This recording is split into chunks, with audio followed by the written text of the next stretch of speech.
Agnès Salle, au cœur d'une nouvelle polémique. On avait déjà entendu parler d'elle avec la découverte de ses notes de frais, s'élevant à 40 000 euros quand elle était à la tête de l'INA. Information de nos confrères de l'Express, l'ancienne directrice de l'INA aurait laissé cette fois 400 000 euros de notes de frais de taxi quand elle était à la tête du centre Pompidou où elle est restée 7 ans. Nous sommes au téléphone avec Jérôme Carsanti. Vous êtes l'avocat d'Anticor. Merci d'être avec nous en direct sur iTélé.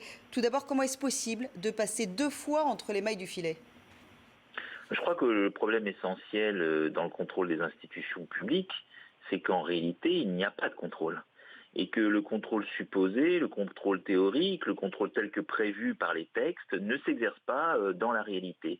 Et qu'on voit bien que finalement, une fois à la tête de ces institutions, les responsables publics se comportent avec l'argent public de façon tout à fait déloyale, comme si en réalité cet argent ne venait de nulle part. Il faut quand même se rappeler que cet argent vient du contribuable et est censé servir l'intérêt général, l'intérêt de l'institution qu'on sert.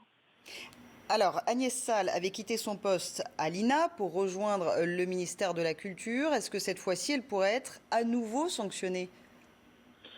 De toute façon, ces révélations, si elles s'avéraient être exactes, ce que je ne sais pas, sont dans le cadre d'une enquête qui est diligentée par le parquet de Créteil.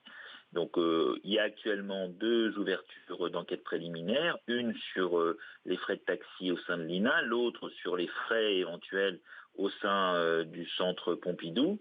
Il y a donc une procédure pénale qui va suivre son cours. Il y a un autre volet qui serait éventuellement le volet administratif, et des sanctions administratives pourraient être envisagées, mais là c'est un autre circuit. Mais effectivement, le ministère de la Culture, le ministre de la Culture pourrait tout à fait envisager des sanctions disciplinaires à l'encontre d'Agnès Salle. Quelle rembourser ces sommes ? Le remboursement n'est rien qu'un aveu. Le remboursement ne permet qu'en réalité que de réparer le préjudice, mais il ne vient pas réparer le trouble à l'ordre public certain, qui est celui d'un responsable public de premier plan, qui va utiliser envers et contre la loi cet argent public pour son intérêt personnel. Donc rembourser viendra amoindrir éventuellement la sanction qui pourrait être prononcée, mais elle ne viendra pas dénaturer ou enlever l'idée qu'il faut une condamnation si les faits sont avérés.